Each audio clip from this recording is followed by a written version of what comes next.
Ladies and gents, boys and girls, welcome to Chewing Clock. It is Monday, March the 23rd, 2026. I'm Chris Phillips. He is Cole the Bear Thompson.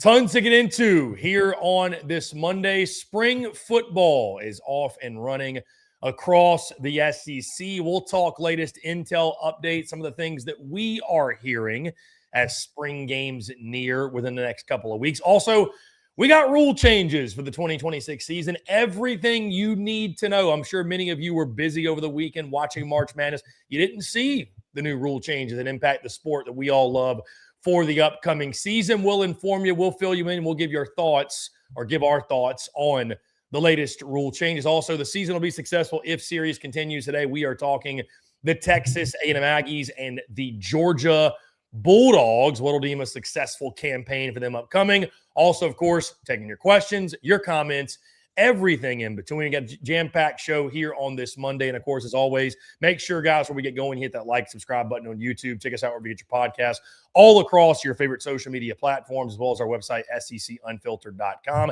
And, as always, we're brought to you by our friends over at UNDERDOG. Download the UNDERDOG app today. Use promo code SECU to score $75 in bonus entries when you play your first $5. Once again, that's promo code SECU when you download the UNDERDOG app today. This is Chewing Clock. I am Chris Phillips. He's Cole the Bear Thompson. Jam-packed show here on this Monday, March the 23rd, and we appreciate each and every single one of you being part of it.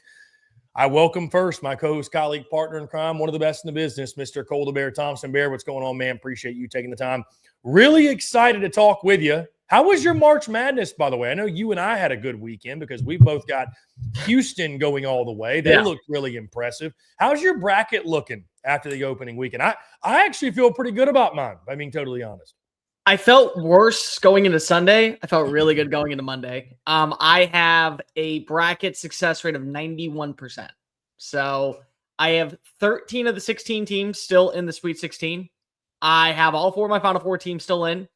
And I was one of the few that picked High Point and stuck with High Point when everyone decided to fade and go back to Wisconsin. South Florida was the one that screwed me the most. I had South Florida being that sleeper underdog Cinderella team that was going to go on the run. And lo and behold, Chris, the Cinderella of 2026, as we all predicted at the start of the year, Texas Longhorns, number 11 seed. Yep. Sean Miller and those boys down with the NIL money. Just Cinderella, bibbidi-bobbidi booping their way to a Sweet 16 appearance. Gotta appreciate it. Yeah, Texas is certainly one that I did not see coming, if I'm being totally honest. I had them losing to BYU in the first game. South Florida was a sexy pick for, and I fell for it too. South Florida was a really, really sexy pick. Akron was my sleeper, which was a complete just fail on my end. But, you know, you got to take a flyer in March Madness. It is what it is. I'm pretty good in regards to – I think I'd have to double check, but I'm pretty sure I have all my Final Four teams still in it.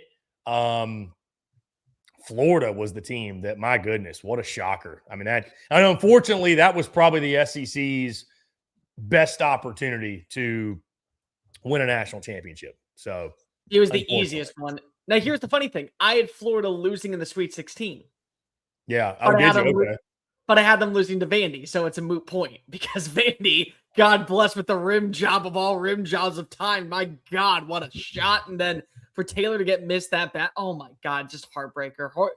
Congrats to the Cornhuskers. Welcome to Houston. Apparently, the entire city has got to learn how to get a bunch of Busch Light down here like in the next 72 hours before you take on Iowa. But that was the game that I was like so prevalent, like Vandy's going to win this one. And then Vandy's going to pull off the upset. And they're going to get revenge one more time over Florida. And they'll handle business and then both lose.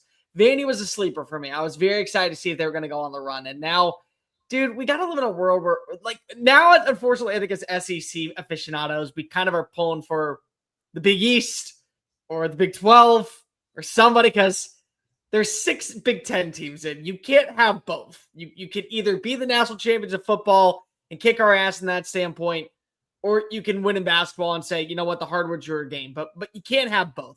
We got to pick and choose somebody to go ahead and represent us because I don't think Alabama's going to do it. But credit to Rick Barnes. I will say, at some point, I will learn to stop doubting Rick Barnes. And credit to Sean Calipari because everyone in Lexington wanted to run him out of town, and he won a conference title, and his team is still in play in the Sweet 16, and Kentucky's going on home after an embarrassing game that we saw yesterday against Iowa State. Yeah, Kentucky robbed me of calling the upset. I should have had that Santa Clara game. That was a Mickey Mouse win. So you picked Santa Clara. Mm-hmm. Yeah. I picked Kentucky, and I was sitting on it. I was like, God dang it, here they go again. Thank God. Yeah. Owen with the 3 of all time. This one actually hits, then they dominate in the final 5 minutes. Great play for me.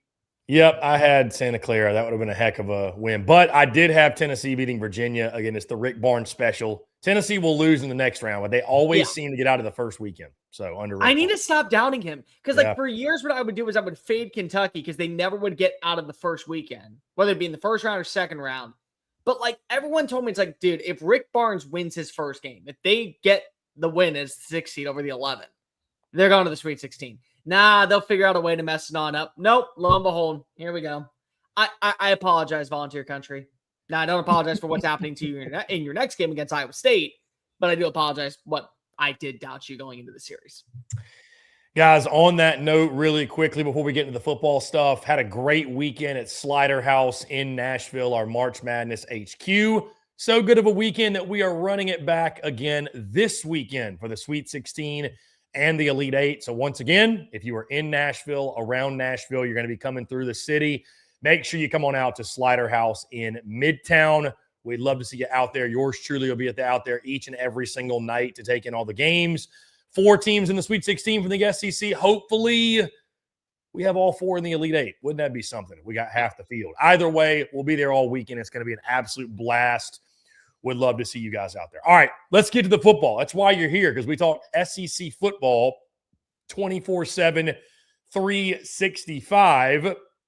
And if you can't tell, in Nashville, certainly, there was a certain feeling in the air. Temperatures broke over 80. Spring football is officially here. Football's in the air is really what it is. With that came the warmer weather. Essentially, every SEC team has hit the field to this point. Some of them have been on the field longer than others, but we wanted to talk some spring football intel updates, things we're hearing across the league. And again, guys, we'll continue to update this because every single day this is changing.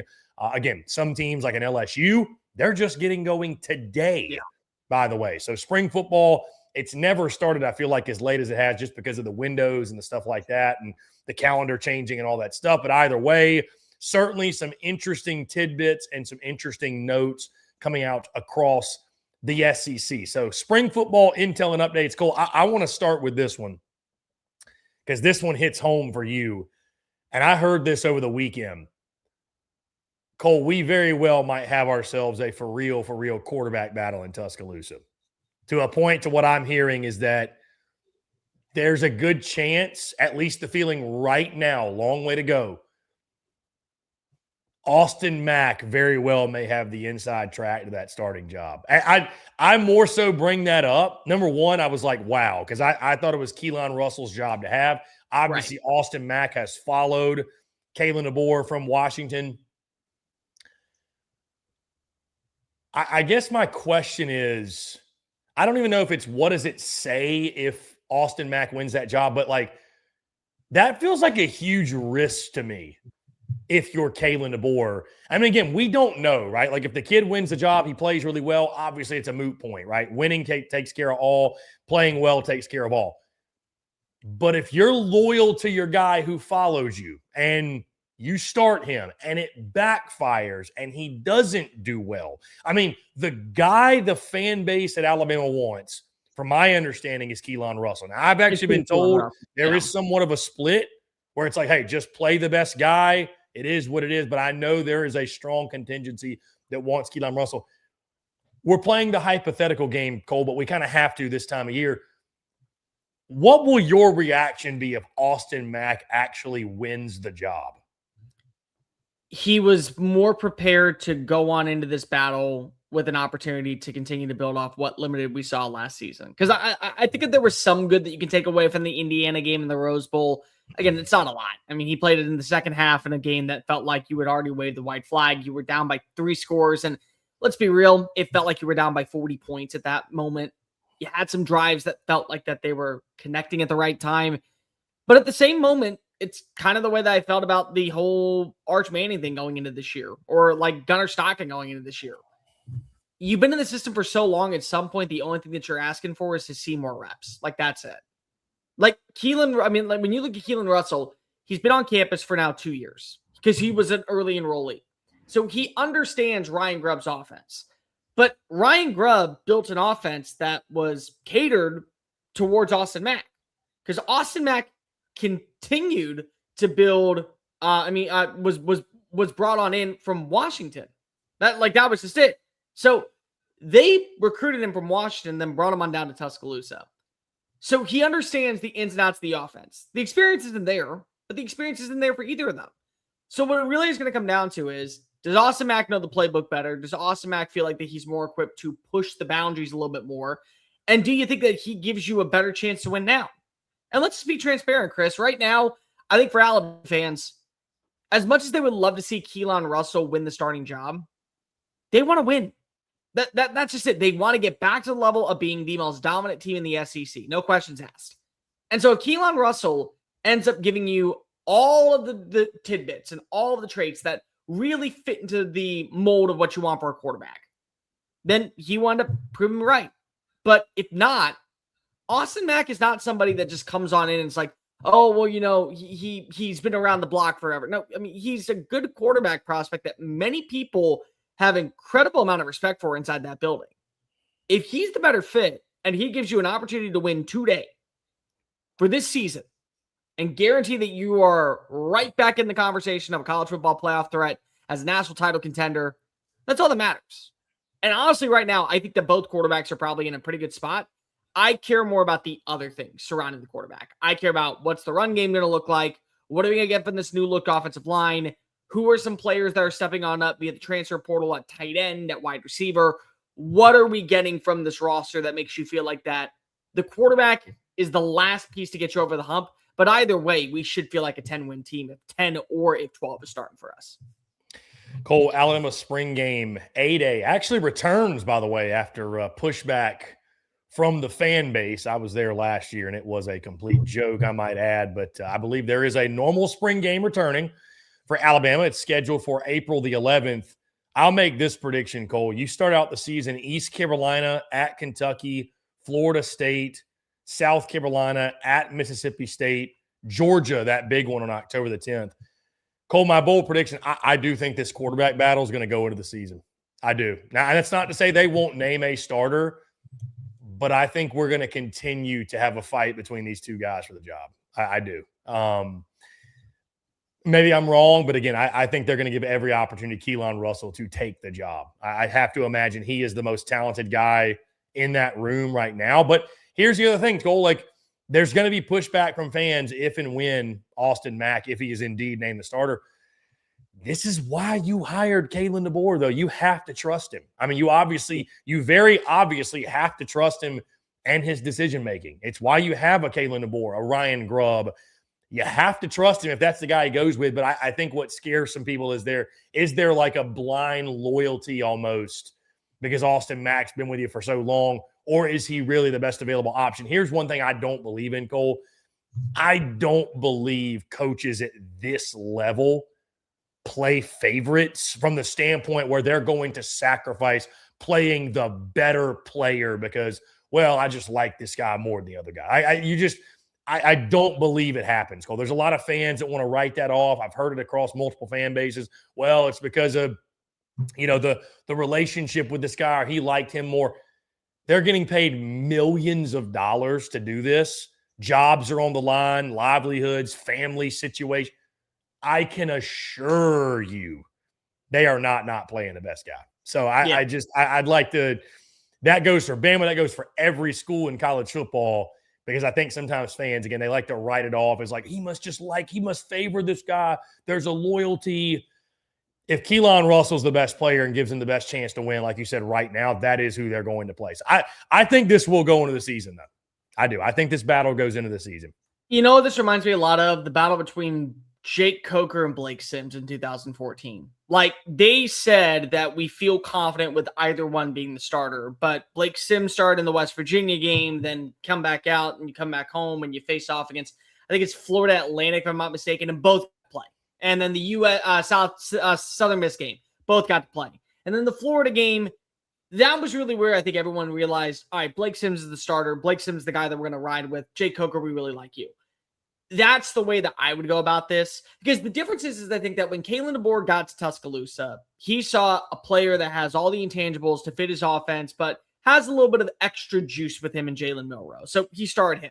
And then Ty Simpson was loyal to the program, but it's more of a quarterback that fits his style of offense. And he's a guy that I think they really wanted to start 2024, but they said, you know what, we got him for another year. So they start him. The thing with this battle is, Austin Mack does not have any playing experience of high volume. He's never been a full-time starter in his college career. Kalen Russell's never been a full-time college starter in his career. And both have been recruited by Kalen DeBoer. So it's just the best man for the job. Like, that's the difference here. Like, you can't sell me on the idea that Kalen DeBoer, because of Austin Mack, was willing to leave Seattle and come down to Tuscaloosa and sit for 2 years, is going to be QB1 because of he was recruited by him. No. So was Keelan Russell. And Keelan Russell's been in the system for 2 seasons, learning the ins and outs of the offense. So it's really going to come down to who gives us a better shot to win when we face off against Georgia. Who gives us a better shot to go into Neyland Stadium and beat Tennessee? Who gives us a better shot to face off against LSU? Because you said it and you put it perfectly. Jobs are on the line. Not Kalen DeBoer. He's not going to be fired after this year. But Ryan Grubb is not as lucky. Offensive line coach is not as lucky. Wide receiver coaches are not as lucky. Running back room, the athletic staff, they're not as lucky. You're going to have a whole rebuild if you do not get the hire right this year. So you got to get the quarterback right. So it's going to be a battle that goes into, I think, the season. And it's going to be one where you may feel like Austin Mack has the lead, but all it takes is 1 or 2 throws from Keelan Russell. And it's like, that guy gives us more of an upside right now to win. And we got to play him because of we have to win at this program. That's the rules here. Cole, we got other notes to touch on, but really quickly, the Hammer 106 asked, does somebody leave the quarterback room after spring? No, because I don't think they give a starting job after spring for that specific reason. And this happens all the time in sports where you say there's a battle, somebody has a lead or a quick intuition, but then they don't announce anything. And it's selfish, but at the same time, you have to be a little bit. The last thing you can afford to do is watch as a player that maybe has as much upside goes to a rival program, and your quarterback gets hurt on the second play of the season, and now you're out of luck. Happens all the time. Cole, to the other school in the state, I want to jump to this. Videos surfacing, of course, from spring ball. Byram Brown and his throwing motion have become a very hot topic of conversation, which I will admit, seeing it, the dropping down essentially to the hip, bringing back around, it is a bit of an interesting throwing motion, to say the very least. As you can imagine, Alabama fans, rival fans, they have had a field day with these clips of Byram Brown and his throwing motion, even to the point where Alex Golish quoted one of the tweets and essentially said something in support. Big deal, little deal, no deal about Byram Brown's throwing motion? Is it just something we are just overreacting to because it's the spring and we have nothing else to overreact to? It's a deal, but it's not a big or a little deal is the way I'd put it. It's a deal. Like, I think that there's probably a little bit of overconcern from fans. It's worth discussing. I mean, he's not going to change his throwing motion right now. Like, he's had to the success he's had in college football and to the point where, like, they're not going to bring him in and reinvent his throwing motion. It is what it is. Yeah. Here's the thing. There's reasons to question if the throwing motion is going to be a problem this year, because if you are upgrading in terms of talent, you're no longer playing in the American Conference. You're no longer facing off against teams like Temple and Tulane and Florida Atlantic every single week. You're going up against Missouri. You're going up against Texas. You're going up against Tennessee. This is still the same quarterback that threw for over 3,000 yards and ran for 1,000 yards last season. This is still the same quarterback that had 21 big-time throws, according to Pro Football Focus, which is more than Gunnar Stockton, Carson Beck, Arch Manning, Fernando Mendoza, all last season. So he had really good throws, and he was still able to build a really good rapport with the wide receivers, 3 of which, Chaz Nimrod, Koger, and the third guy, I'm blanking on his name, all came on over to Auburn with him. And better yet, he was able to do that in the same offense that is going to be run on the Plains this year. So, like, the things that you worry about is more so, I think, out of his control. Like, I would be worried about his throwing motion if it was like, hey, the offensive line is going to be dog water and he is going to be under duress constantly. Therefore, him leaning back, it automatically knocks the ball loose. Like, that would be concerning to me. But that's out of his control. That's on the offensive line. How quickly is the offensive line going to adapt to playing in this new system? So, like, yes, I understand why people are going to overreact to it. I do. But that's not the reason I think Auburn would be terrible. That specific reason will not be the thing that hinders the success of a guy like Byron Brown. There are other intangibles, deep ball accuracy issues, overtimed rush throws, trying to do too much behind the line of scrimmage. Those things stand out way more to me. That I think would be a major problem for Auburn this year with Byron Brown than his throwing motion. And again, can you get the ball out in a timely manner to turn it upfield and get yards? That's what I'm asking for this season. Avoid the easy turnover plays. Yeah, I think it's a little deal. I mean, I think it is interesting from the standpoint of anytime I think you have a quarterback with a windup, you wonder, okay, how is that going to play against the best of the best when it comes to defensive backs? Certainly, you don't want to have a tell or a hitch or a give because these guys are so good in the SEC. But again, we're grasping for straws here. I get it. It's rival fans wanting to nitpick, but this guy has a proven track record of success, and he's got his head coach. He's got his guy that is leading the way for him. I don't think it's a big deal at all. But again, it's just what we have in March, this time of year. These type of videos go crazy. I'm not surprised in the slightest. I will say that. Here's what I will say. He played really well in that game against Florida. So the competition going up against Florida Gators defense, which again is going to be completely different because it's John Summerall. He still completed 63% of his throws, had a touchdown, ran in another, 234 yards, 0 turnovers. The turnover margin plays were because of either overshot balls or behind the line of scrimmage miscommunication. Like, again, it's worthy to discuss. It's not going to determine, hey, because of that throwing motion, I think Auburn goes 7-5. That's not where I'm at. I worry more about the weaponry around him. I worry more about the offensive line. I worry more about, is he going to be able to have time to throw, the run game? I worry more about that than I worry about his throwing motion. Like, there's a lot of reasons to think Auburn could go 7-5 this year and still be underwhelming. That's not the reason for me. The way the ball is released out of his hand. He still makes timely throws. He still has great deep ball mentality. He still can run the football. A lot of things to like about his tape. Cole, keeping it moving. I know you've got some intel, some updates from Lexington, Oxford, Norman. What's the latest you're hearing? Let's go to Oklahoma. I think Oklahoma is going to be really interesting with the tight end position because remember who they just hired this past offseason. Jason Witten's coming on in to be the new tight ends coach. And they got 2 guys that they really like, which I think could do wonders for helping out with John Mateer. Rocky Beers, number 1 elite name. Number 2, elite blocking tight end from Colorado State.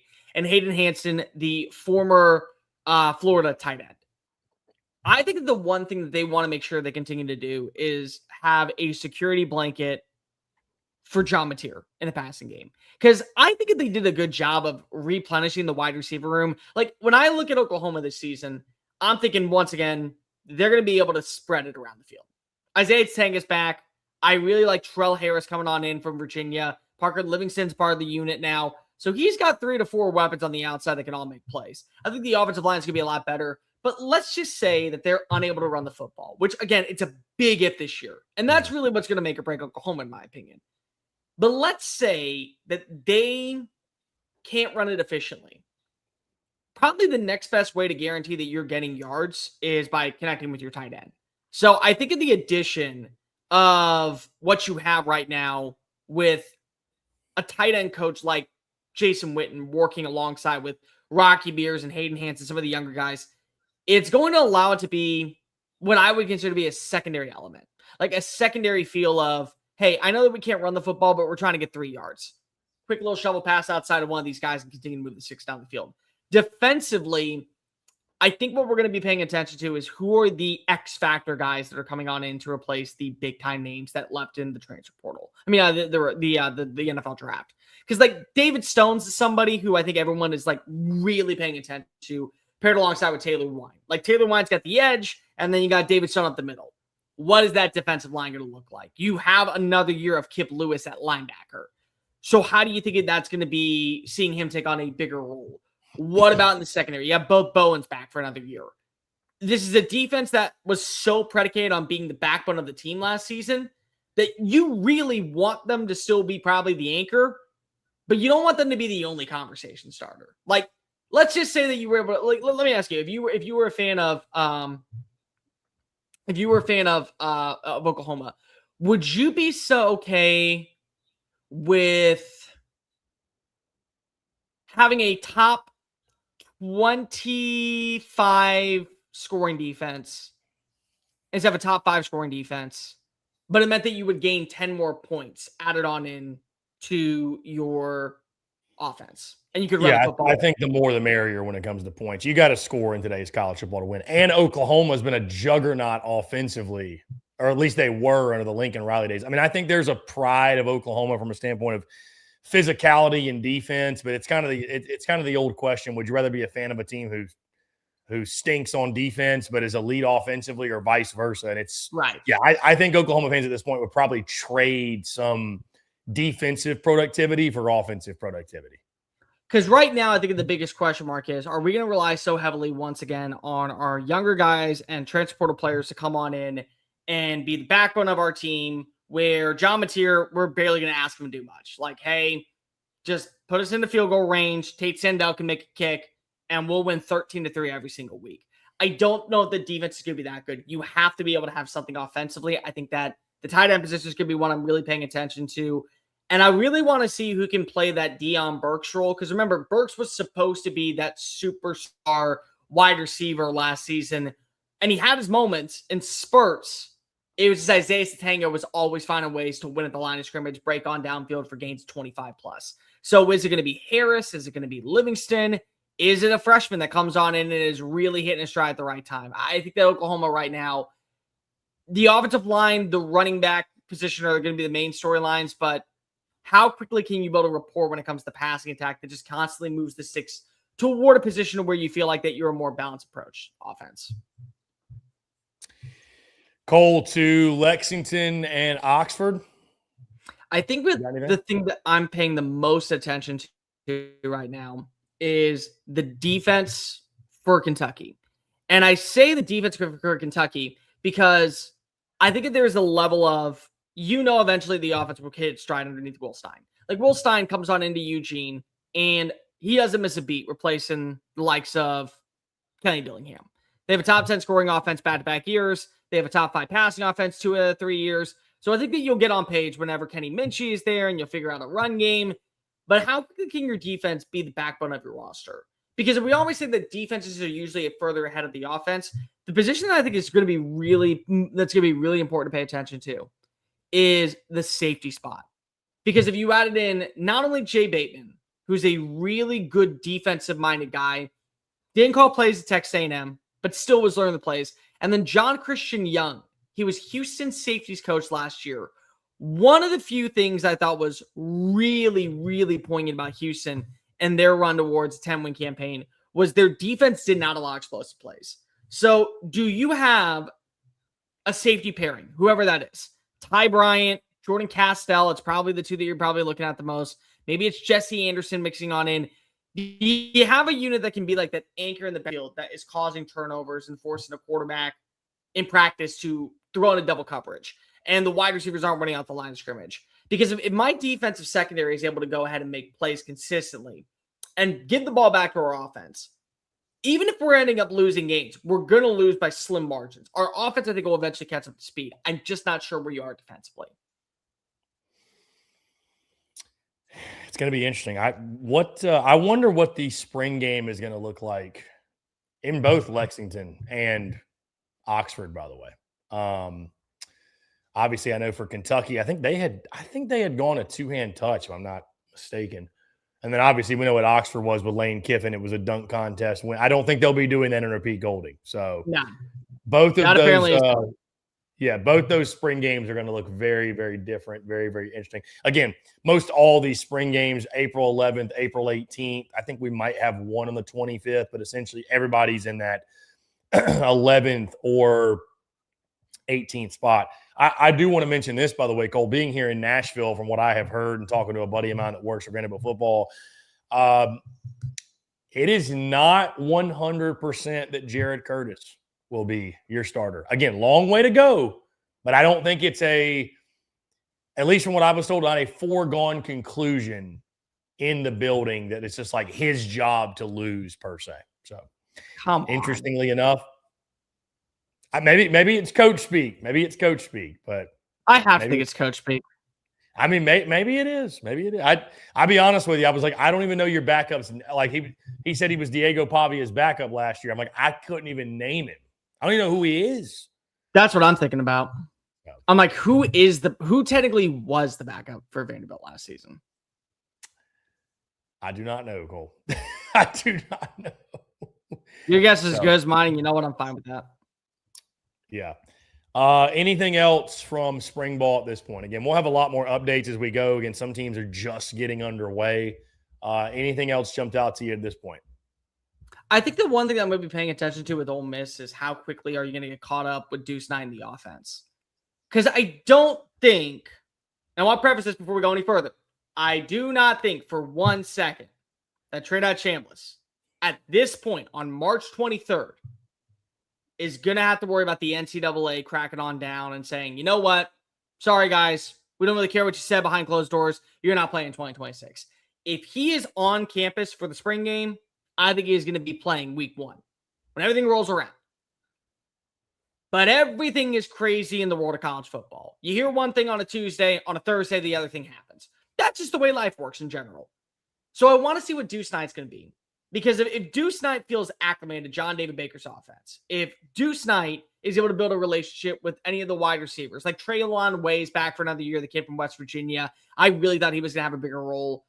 If he's able to feel confident running the show, I don't know how much my opinion of Ole Miss is going to change entirely. Because I still don't know if they'll be a 10-win team. I don't know if they'll even be a 9-win team. But 8-4, holding your own against certain opponents, like I think that that's possible. Because, again, the small sample size we saw of Deuce Knight at Auburn was really promising. Again, it was against an FCS school, but still, it's promising. If you're not ready to be up to speed, I mean, a lot of things are going against you. You lost some defensive talent. You are having a new build of the wide receiver room. You're going to rely heavily on an offense coordinator to basically run Keywan Lacey into the ground. So how he is acclimating, I would like to feel leaving Oxford by the time that we get to the end of spring practice. Hey, Trinidad Chambliss is our guy. Like Trinidad Chambliss, he do. Like Heisman Trophy winner. But if something were to go wrong, Deuce understands the offense. Deuce has a good gauge on where we are as a personnel group. I would just like to feel that confident.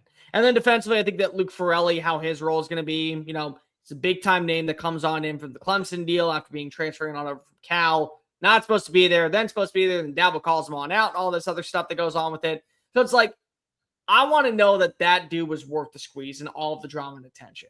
And it's not his fault. I mean, like, yeah, he put in a good situation, but wouldn't it be nice to know leaving camp, hey, Farrelly's making a play every other snap.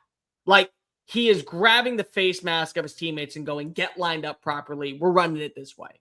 Like, he is taken on over as that field general for Ole Miss. I would love to know that that's the feeling.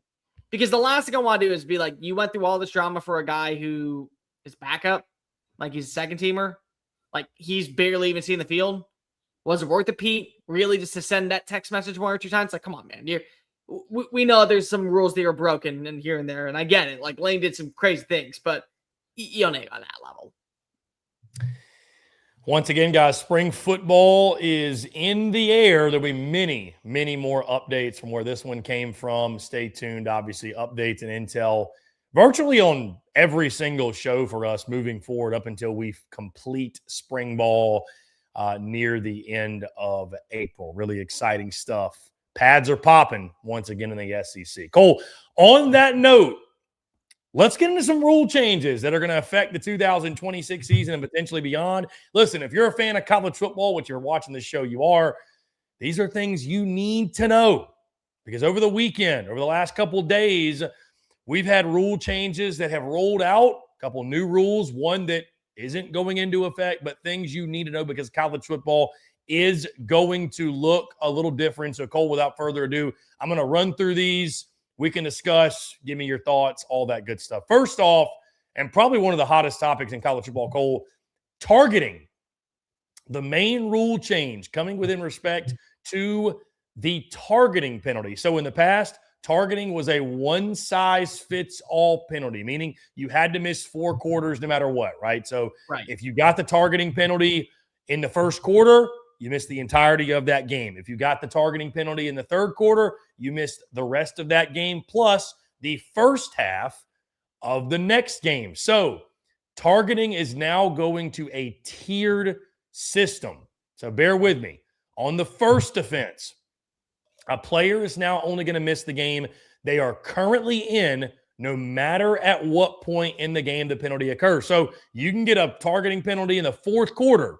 You're only going to miss the rest of that game. You will not miss any of the next game. No first half, no whole game, no nothing, right? So the structure changes on the second offense. A player is going to be required to miss the first half of the next game as well. Once again, regardless of when the penalty occurs.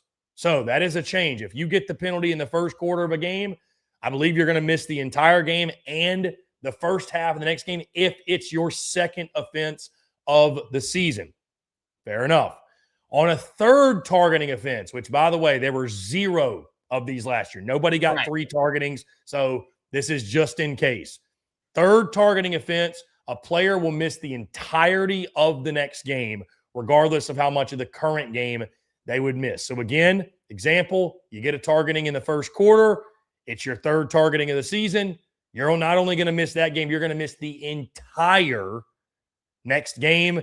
And has been the case since 2022, conferences can appeal the first 2 offenses and they can get the calls overturned. Cole, your thoughts on this change? Obviously, what it introduces is it's not quite as harsh a penalty for that first targeting offense because we've seen this across college football. There's been some very questionable targeting calls.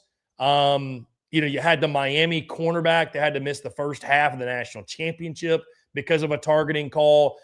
Your thoughts on a more tiered system that'll be implemented this season versus what we had previously? I don't hate it. I don't think there's anything wrong with it. I understand where you come from when it comes to the overall standpoint of targeting. Like, I get it. I think that there is the way that I would phrase it is I want to know what the severity is of the targeting. Like, if it's clear as day, like you are leaning with your head, trying to go ahead and spear somebody, by all means, throw them out of the game. I have no problem with it whatsoever. I think what the new plan is to not entirely penalize a bang situation where you're going to be forced out for the next game. And I honestly think it's because of the play that happened in the Fiesta Bowl against Miami and Ole Miss. Because your cornerback, he makes a play. It's a football play, but he does lean just ever so slightly with his helmet. What's the difference in that game if now Indiana is going up against a full-fledged defensive backfield filled with Miami players? I mean, it's a big deal. So, like, that I'm okay with.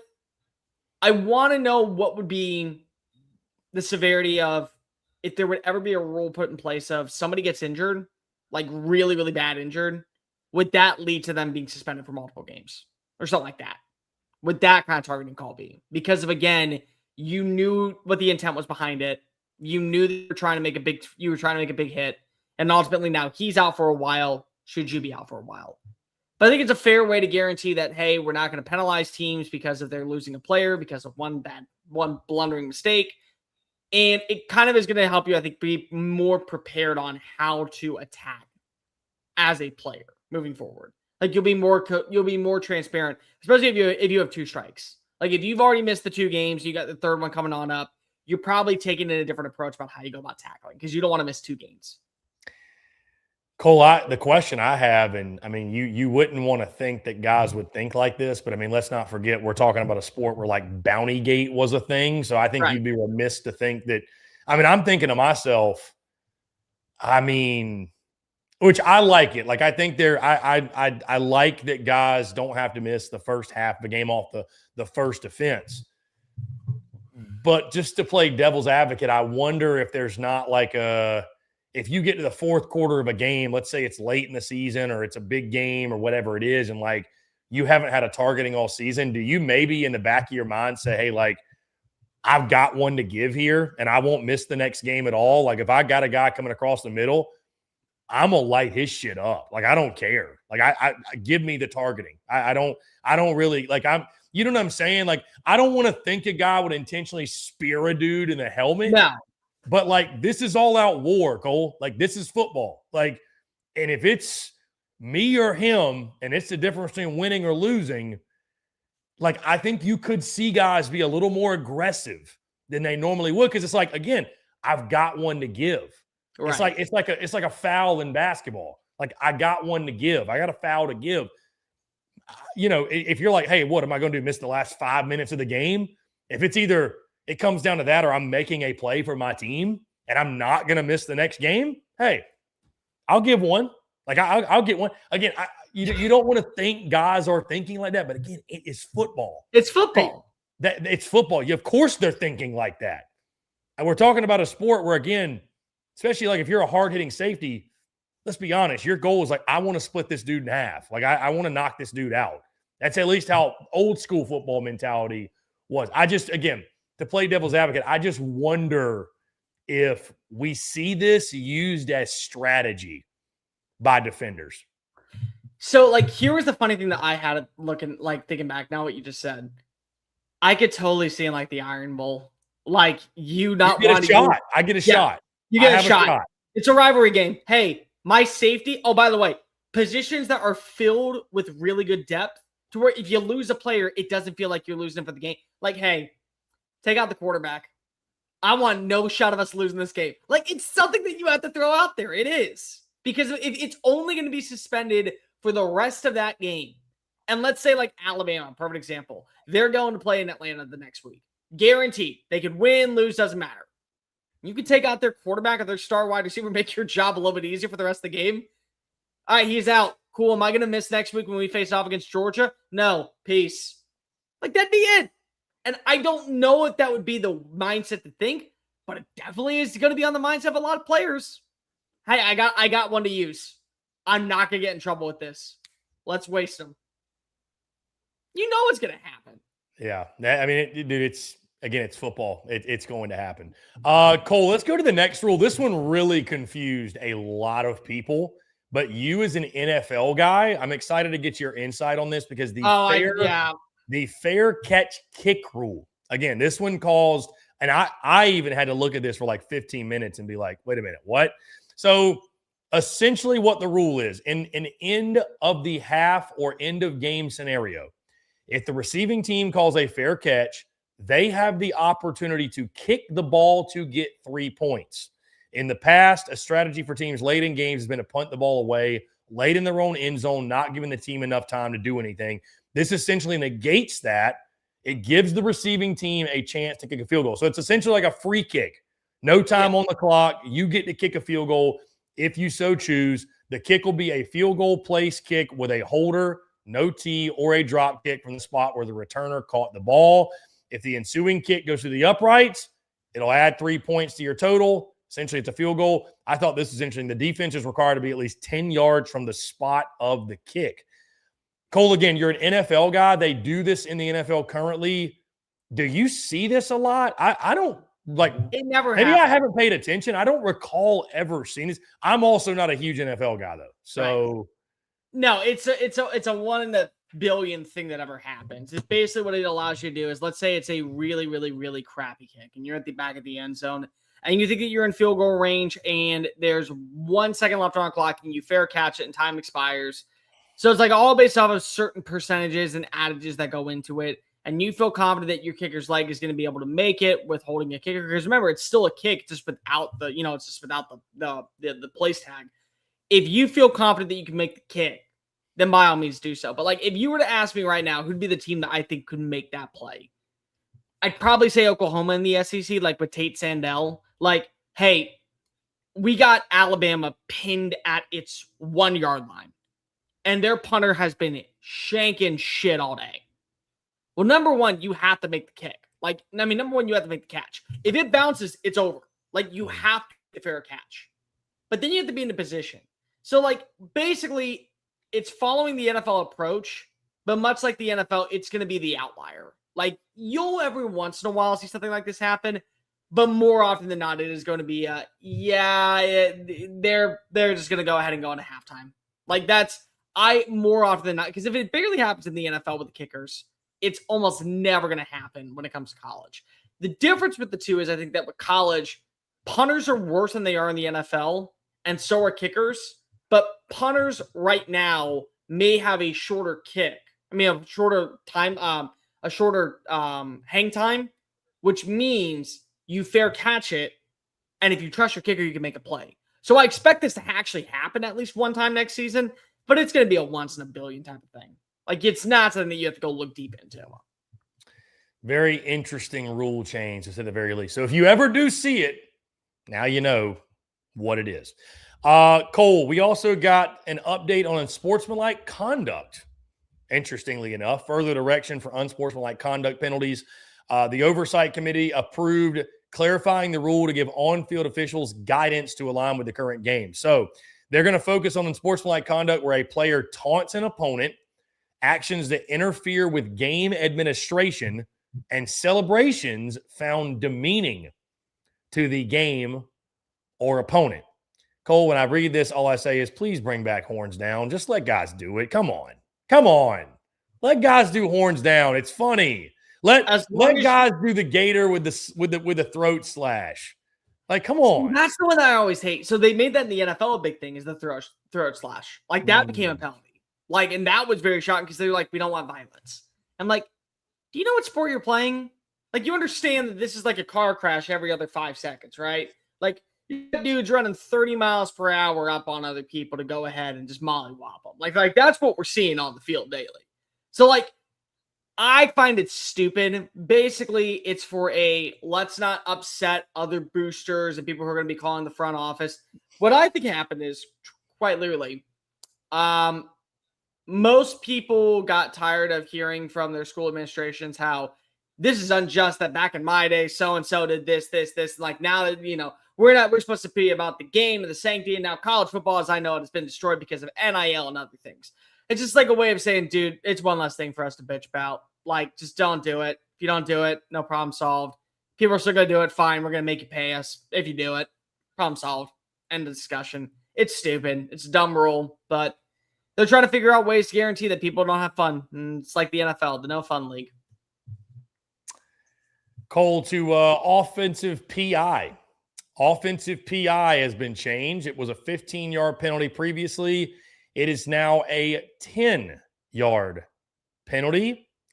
Just move the needle for you all. Any thoughts on the change? 5 yards less on offensive PI.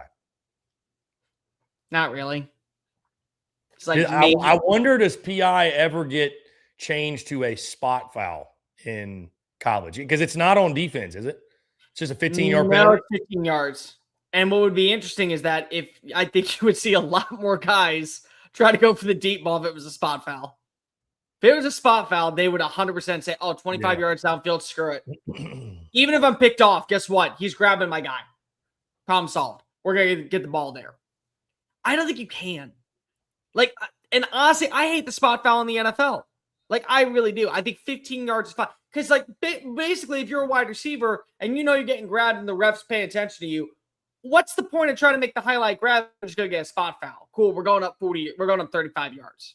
Like, why would you not want to, like, if it was a 15-yard penalty, maybe you make the big-time catch or you try to go for the ball because now it's gain of 40. Penalties decline. We are now inside the red zone. Now it's spot foul. Like, I hate that. It takes away some of the contact. Yeah, especially with amateur defensive backs, too. I think we'd have a lot of those spot fouls that would occur for sure. Cole, the final rule change or rule change that may be most notable of all of these. There was a uniform rule that was not approved. One rule that was rejected. The rejection was to a rule change that would require players to wear leg sleeves. The same thing that exists in the NFL. Cole, you might recall this became such a hot topic because the one you just mentioned, Tate Sandell, wore probably some of the shortest shorts I have ever seen on a football field, to a point where Kirk Herbstreit was even picking on him on the broadcast. But we've seen lots of guys. Knee pads are essentially a thing of the past. Guys are wearing what look like biker shorts on the field. So the rule, though, has been rejected. Short shorts will live on for one more year at least in college football. Cole, how do you feel knowing you got to look at Tate Sandell's shiny white thighs for another season? At least get a spray tan beforehand. That's all I'm asking for. Just get a spray tan, bro. I don't care. Listen, Kirsten gets a spray tan once every 2 weeks. Guess what? Her thighs look great. You're going to show off that much skin, bro. Just don't make it pasty. Look pretty for the camera. That's all I'm gonna say. We don't have to go with the full leg sleeve thing like in the NFL. Although I do think it looks really good because it's really uniform. Everybody looks the same. Which, by the way, they fine you pretty hefty if you don't do that. I was told they fine you like $50,000 or something, which is wild when you think about it. But we don't have to do that in college. But my God, let's please. Which, by the way, you notice Tate Sandell, he didn't wear shorts that short again. After the Kirk, he still wore them above the knee, but that night was ridiculous. He wasn't going full Daisy Duke on us anymore. That was ridiculous that night. I mean, there's levels to this shit. If you wear your pants above your knee, whatever, but let's leave the biker shorts. Let's leave the Daisy Dukes out of it in 2026. So if you're wondering why guys are still wearing their pants like that this season, well, it's because they can. It's because they can. Yeah. Simply put. Listen, the Houston Rodeo decided to put in a rule effect for the attire that we're wearing. If the Houston Rodeo can get its act together because they're saying it's a family fun event, eventually the NCAA is going to catch on. It just won't be this year. I did actually see that. Very interesting. The Houston Rodeo put together a dress code? Yeah. Okay, there was one. I kid you not. There was one night. And I would say, again, context means everything. There was one night that I saw a woman basically wearing floss. Like, straight up, it was barely covering everything. How is that rodeo attire, first off? Because they're Daisy Dukes, and they're just jammed on up. And she had the worst BBL I've ever seen in my life. Like, you could definitely tell. Spent a couple of weeks underneath the knife. Like, it's bad. And, like, again, I completely understand the attire. I completely understand feel like you feel sexy in that moment. I don't think you need to feel that way when there is a 3-year-old walking right by you. Like, that's just the problem. It's like, here's the petting zoo, and then here's the carnival rides, and then here's the sideshow where the floss is basically kind of sticking on out with the BBL. Like, that's what the rodeo is. Like, you see a bunch of random stuff. You eat a bunch of really crazy food, and you see a bunch of goats that get sold for millions of dollars, which basically is just for a donation to scholarship funds. And over there, you see the chick that is basically dressed up like she is Jessica Simpson in Dukes of Hazzards, but she's 400 pounds and doesn't need to be wearing that outfit to begin with. Like, that's the Houston Rodeo. Houston gonna Houston, Cole. Houston gonna Houston. All right, we're going to keep it moving, guys. We got a little bit more show left. I could say lots to get into really left on this Monday. Before we do, really quickly, want to tell you about our friends over at Underdog, because as always, we are brought to you by our friends at Underdog. And guys, March Madness rolls on. The tournament is officially back. The upsets are inevitable, and Underdog is the best place to get into all the action. Playing on Underdog super easy. Just pick whether your favorite players are going to go higher or lower on stats like points, rebounds, steals, and more. If you get your picks right, you go into 5,000 times your cash. Guys, again, we got all the picks dropping this week. I'll certainly have some plays out this weekend, higher or lower on all the March Madness action. Make sure you download the app today. Use promo code SECU to score $50 in bonus entries when you play your first $5. Once again, that's promo code SECU. Underdog. Make picks. Win money. Must be 18 and up, 19 at Alabama, Nebraska, 19 up at Colorado for some games, 21 and up in Arizona, Massachusetts, and Virginia, and present in the state where Underdog Fantasy operates. Terms apply. If you're concerned with your play, call 1-800-MY-RESET or 1-800-GAMBLER. Visit ncpgambling.org.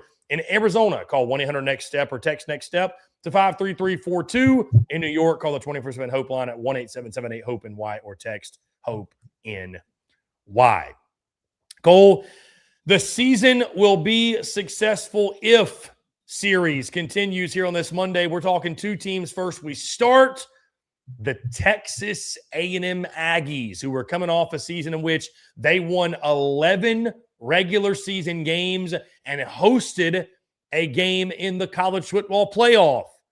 And believe it or not, the season is still looked at with a little bit of a sour taste in the mouth, Cole. That's because Texas A&M lost the final two games of the season to their hated rival, Texas, and, of course, to Miami, a game in which Texas A&M did not hit pay dirt. It's interesting times in College Station right now, Cole, because, again, you look at that season last year. I think it'd be very easy from the outside to say, I mean, that was a successful year. You were 11-0 at one point. You were a game away from the SEC title. You hosted a college football playoff game. But, Cole, you get remembered, and maybe this is a fault of us as humans, right? Because you don't really remember the middle. You remember how you start, and maybe more importantly, remember how you finish. And when you finish the way the Aggies did, it really put a black eye on an otherwise really successful 2025 campaign. You know what it reminds me of a lot of? 2024 Indiana.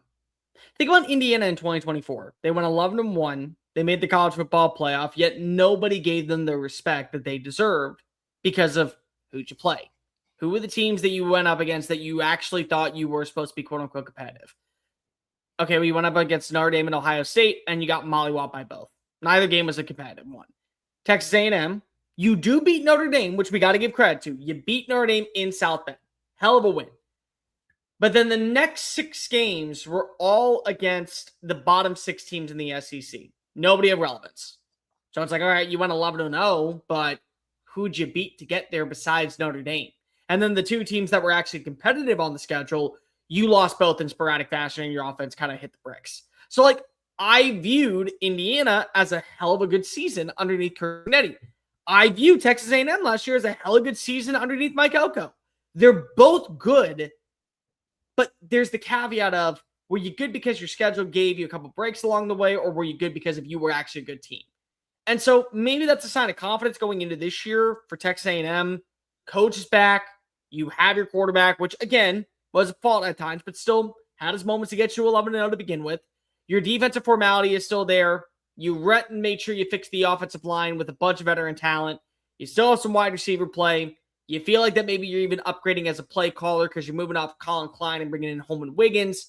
A lot of things I think to buy into that is really promising for the team. Like, it's very similar to Indiana going into last season. But some, again, they're just going to say you went 11-1 and the 2 teams that were really good on the schedule that made the college football playoff or should have been college football playoff teams, they kicked your teeth in.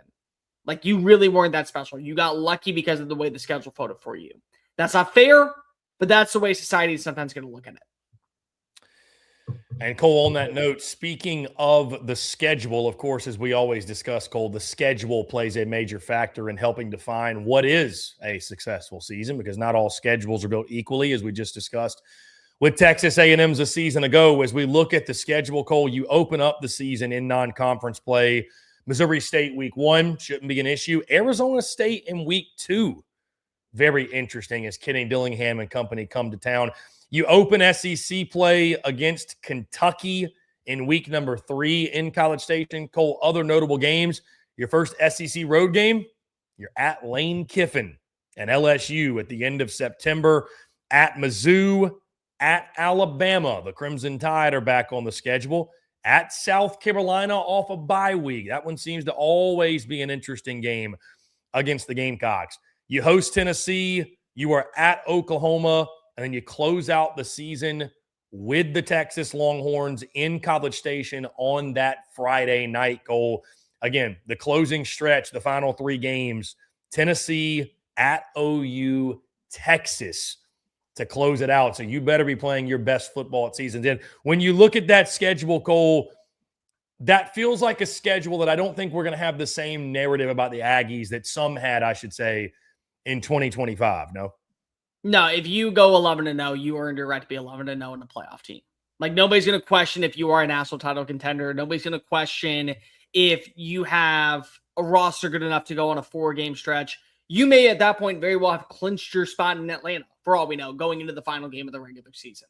But, like, that is a completely different narrative, at least on paper. And then here's what happens. We then realize, well, Oklahoma took a massive step back, and Tennessee took a massissive step back, and South Carolina took a massive step back. And so, lo and behold, Texas A&M, once again, they get the short end of the stick. Everyone else sucks. Like, that's just like typical Aggie standard, which is not fair to them because if they did their job and they won every game. But unfortunately, the other teams didn't hold up their end of the bargain. Cole, as we look at this season, again, Texas A&M accomplished so much positive a season ago, but again, it felt like because of the way it closed out, there were mixed feelings. Turning our attention to 2026, Cole, in your mind, what is going to define a successful season for the Texas A&M Aggies in year 3 of Mike Elko? Negating the bonehead plays of Marcel Reed. And I know that sounds very, very much like how is that the one thing that could be a win for us? Let me explain. You went 11-0 last season when you had bonehead plays with Marcel Reed. That means that you trusted the rest of the roster at wide receiver, at running back, on the offensive line, defensively, what you have with the head coach, Mike Elko, finding the right pieces, that everything else was according to plan, and yet still, even with the mental mistakes, you got to 11-0. So take out the mental mistakes. What's there not to wonder at this point? Because it's a third year in the system of being a starting quarterback. On top of that, you've already guided your team to the playoff. Mike Elko, once again, I think knocked it out of the park in the transfer portal. He is going to hit his stride with several defensive pieces. They have a veteranship defense that is going to be very potent by midseason. I think that you are going to get Mario Craver competing for a Fred Biletnikoff award. I think Isaiah Horton is the perfect complementary piece at wide receiver too. I think that you are still going to have a good run game. I like the fact that you bring in veteran offensive linemen. It may not be as potent as it was a season ago, but still is going to be good. So why am I going to doubt Texas A&M as a team that can't be 10-2 fighting for a playoff berth? Why am I going to doubt Texas A&M as a team that is still going to be led by the same coach, led by the same department, same athletic staff, same strength and conditioning coach, when all I really am asking for, hey, it's the middle of November. Those mistakes that you're making in week 1, Marcel Reed, you leave them in week 1. Like, if you leave everything in September and you're playing your best ball in November at the quarterback spot, dude, you're going to be a playoff team. Because you were a playoff team last year making those same bonehead mistakes. So to me, that's what a winning formula is. If Marcel Reed is able to negate the turnovers, if he's not throwing under duress, if he's not trying to do too much behind the line of scrimmage, and he's just putting the ball in play, accuracy, tempo, timing, delivery, touch, what's there to doubt with A&M? Like, it's a new chapter. They're no longer Texas 8-4. Everything is turned the right way in their favor. So like, just have better, efficient quarterback play to close out the year. Take out the bonehead plays, you can beat Texas. Take out the bonehead plays, you can beat Miami. Because that's ultimately what led to the demise of both those games. And the bonehead plays the first half against South Carolina, which is why they had the lead. And you need to go for it on 4th down every single time in the second half. I think Marcel Reed and making him the focal point, Cole, of defining success for A&M is a wise decision because I think he controls so much of their ceiling and their success. So just for the sake of being different, Cole, I will go a different direction than you because I agree with you. Marcel Reed becoming more consistent and flourishing, I think that would spell a successful season. But I'll take it a little bit of a different direction. Texas A&M in 2026, a successful season to me is making the college football playoff and beating Texas. Yeah, I think you need to beat Texas. I think 9-3 or better this season with that schedule should get you in the college football playoff. I think we've seen with other fan bases, and I don't think Texas A&M is any different. no fan base wants to go backwards. Cole, I don't think there's a world where if you take a step back and go 8-4 worse and miss the playoff, I don't think anybody's going to be writing that as a success. They're just not. And I think that's fair. And I do think that's fair. So 9-3 or better, make the college football playoff. But you need to get the monkey off your back that is beating your arch rival Texas. And you've got them at home. And you're going to have them at home at night. I understand what Texas is going to be this season. You and I both think they're going to be very good, national championship contender caliber program. Doesn't matter. You should be one of the same or very close to it, at least. It's not like there's some wide gap between you and Texas. I know Texas fans will snicker with that because they've won the last 2 matchups, but let's be honest. I don't think there's some wide gap. I actually think that gap is rather closing rather quickly, but you have to do it on the field. You have to. And I think last year, at least to me, proved there's something more to this than talent. There's a mental edge that Texas has. Texas could be, heck, we saw it last year. Texas wasn't great last year, right? Like, they weren't a great football team, but they've got such a mental advantage over Texas A&M. It didn't matter what the records were when they came in. Texas fans knew they were going to beat A&M, and they did it. So make the playoff step one, but I think it's an and, not an or conversation. You need to make the college football playoff, and you need to beat Texas.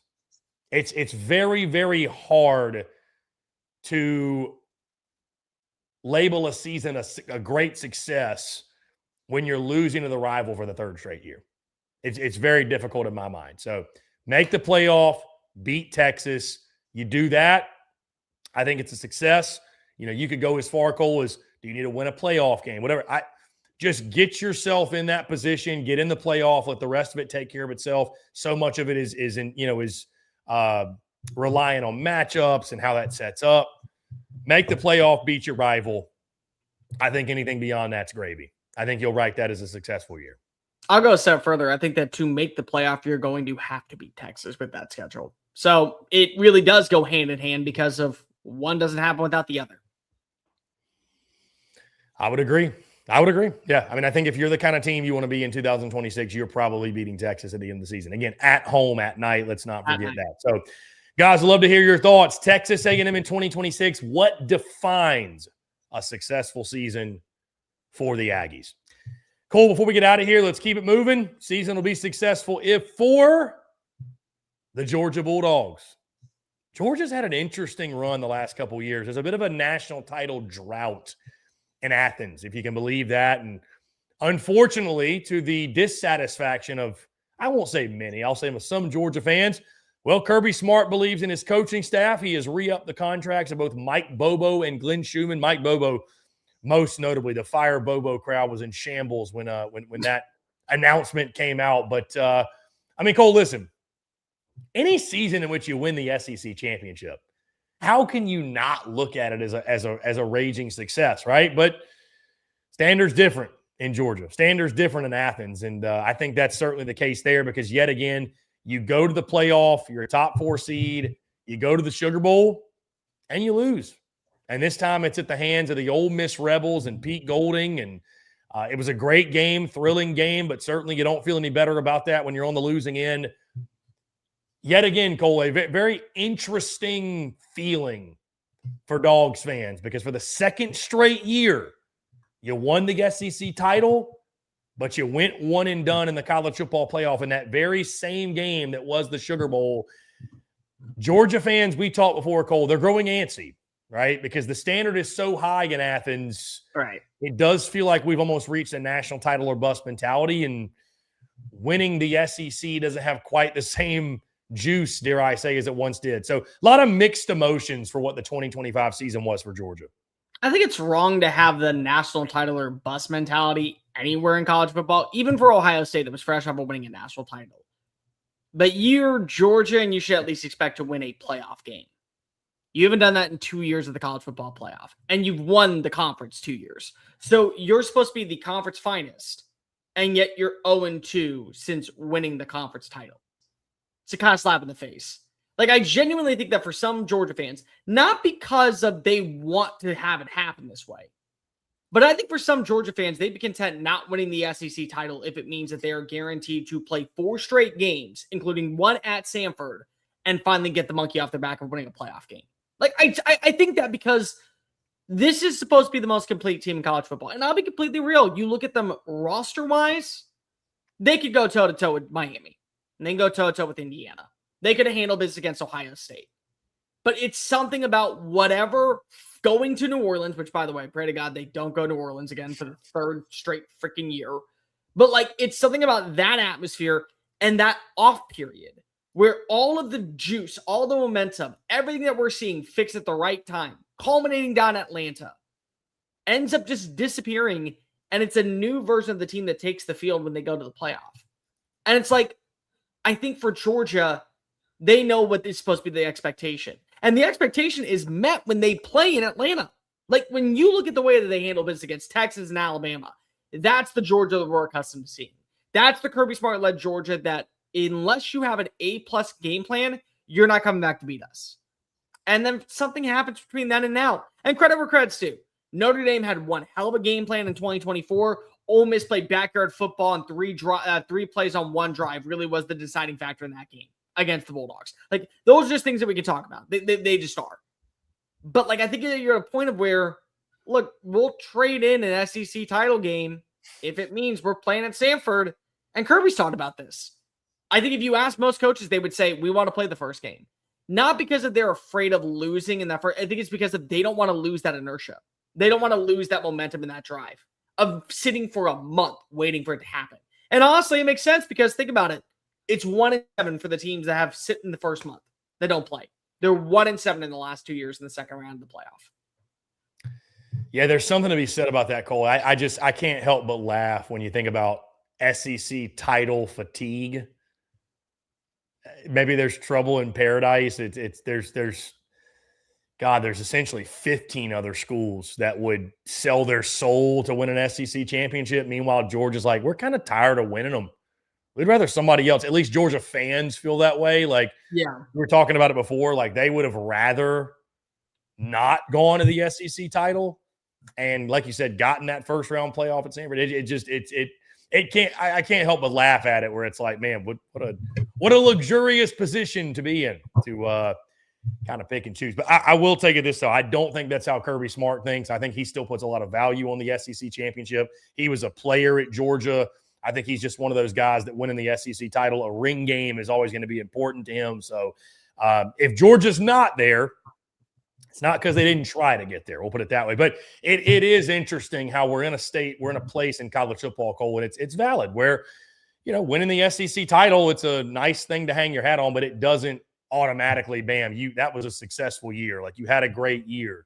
You had a fine year, but again, you're Georgia and you've won a lot of SEC titles, and it's more about winning the big one. And certainly, like you said, winning playoff games. It's not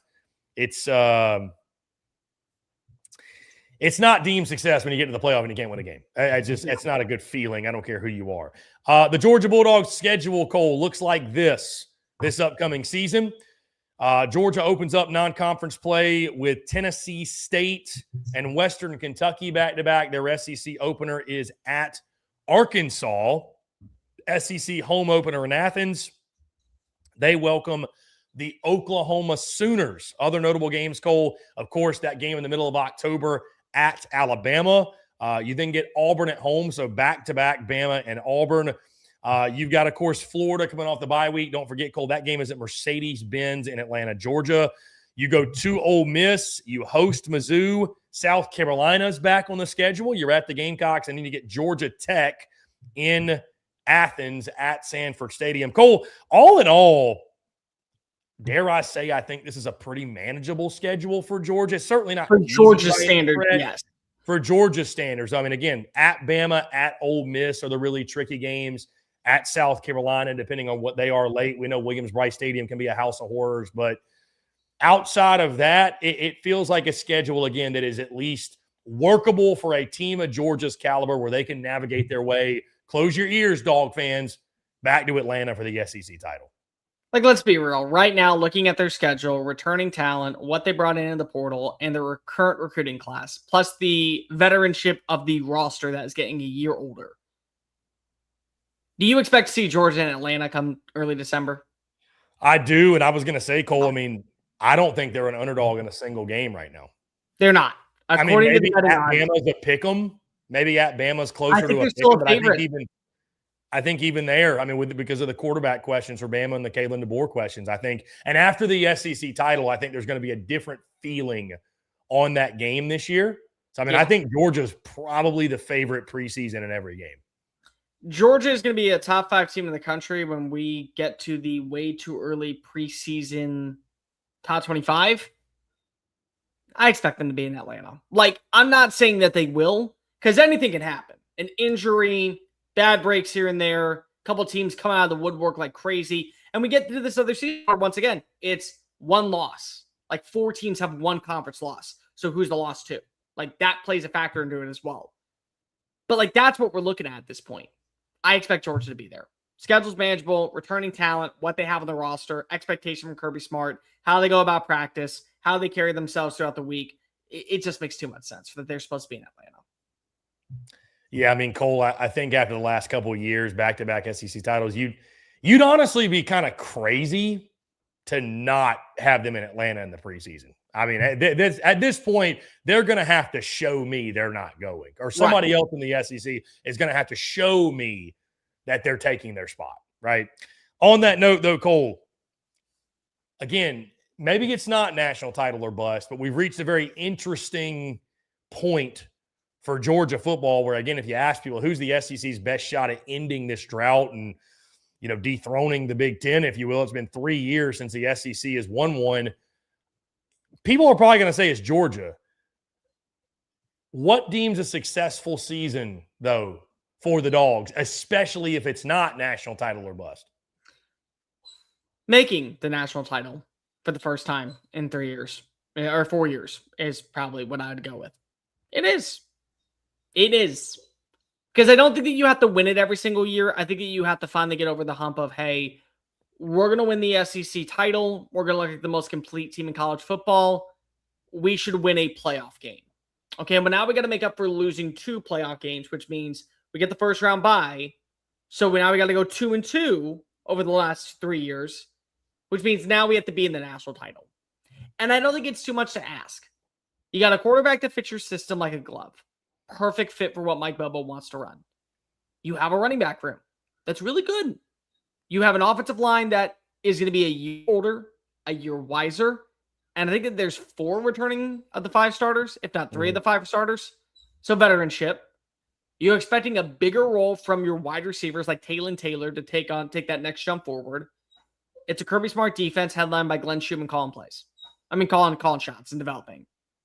Veteranship all across the board. You always lose players. You always replace players. You should be viewed as a national title contender. And I think that once again, it's like, it goes back to the same point of like, yeah, you could say beating Alabama it should be a necessary. But if you lose in the regular season because it's Tuscaloosa and then you beat them in Atlanta, you make up for it. I think it's finally saying whatever we did when we were in Atlanta, that carries on over for a month.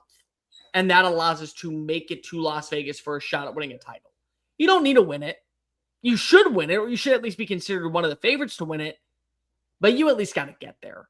Because at some point, what's the effort of winning an SEC title when we're 1 and done in the playoffs every season? Yeah, Cole, I certainly don't think you can go 1 and done in the playoffs. That's for sure. I mean, I think last year was a great testament to how high the standard is in Athens when I had, again, Georgia buddies of mine that when I did my postseason report card and was trying to figure out how do you grade what Georgia did last season, they said, yeah, I'd probably give it a B plus at best. And I'm like, you won the SEC championship. I mean, you went to the Sugar Bowl. Doesn't matter. I mean, it's fine. It is what it is. It's cool. Hey, it was cool because who you beat, but just the winning the SEC title doesn't really. I would agree with you, Cole, not to parrot you or not to copy you, but I think you need to make the national championship. Now, whether you win it, who knows? It's a coin flip once you get there, but you need to get there. I think you need to get there.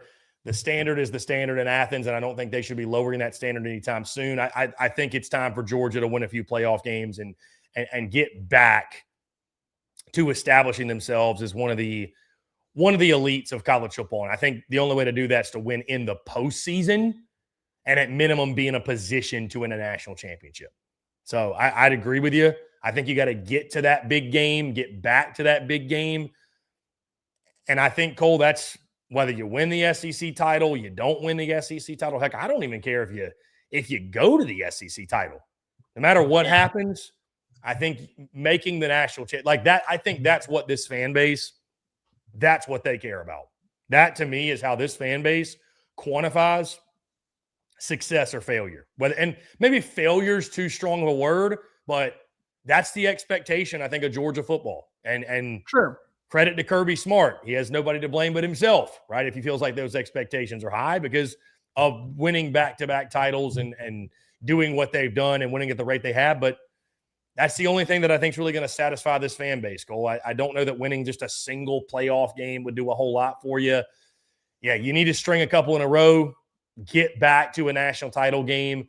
Georgia is a program built off playing in games that matter, playing for things that matter, playing for a ring. It's time Georgia get back to the ring game, not a ring game like the one in Atlanta, but the ring game, that one being the national title at the end of the season. So that's the standard there.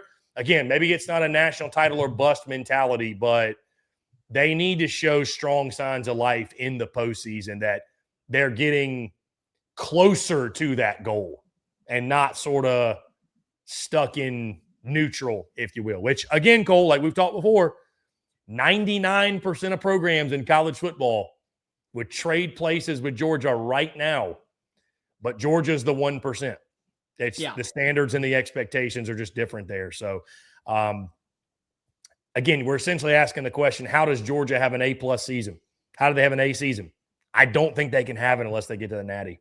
I really don't. So, yeah, you got to get there. I agree with you 100%. You got to get to that game. It's one of those few programs where it's a pretty clear-cut answer. You didn't make it to the national championship, wasn't a good season in our books. And honestly, it's warranted because of who you got running the show.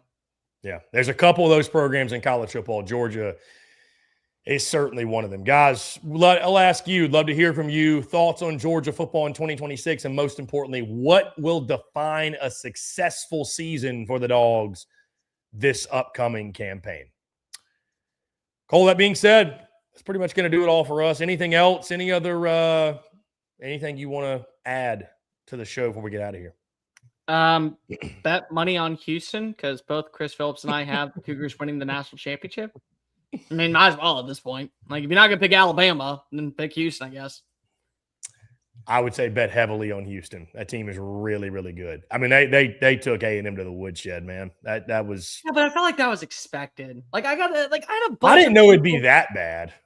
I had a bunch of people giving me shit all week saying I thought those first two games were going to be a walk in the park, and they're like, "How dare you say that about college basketball tournaments? You're like, you don't know anything." And it's like, you won by 31 in both games. Like, pipe down a little bit. Like the game on Thursday against Illinois, that's one that you need to be worried about. I totally understand that. The other one, let's put a pin in it real fast, guys. I would agree. Again, the Bear and I both went with the Houston Cougars, so we will.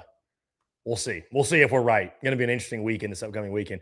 Guys, we really appreciate you all tuning in. Chewing Clock live every Monday and Wednesday, 2 o'clock Central. We appreciate y'all rolling with the punches today. Obviously got a little bit of a late start because Glue Guys got a late start because of thank the TSA nonsense going on at the airports. Anyways, we appreciate you all rolling with the punches. Really, really good stuff as always today. Cole, I appreciate you.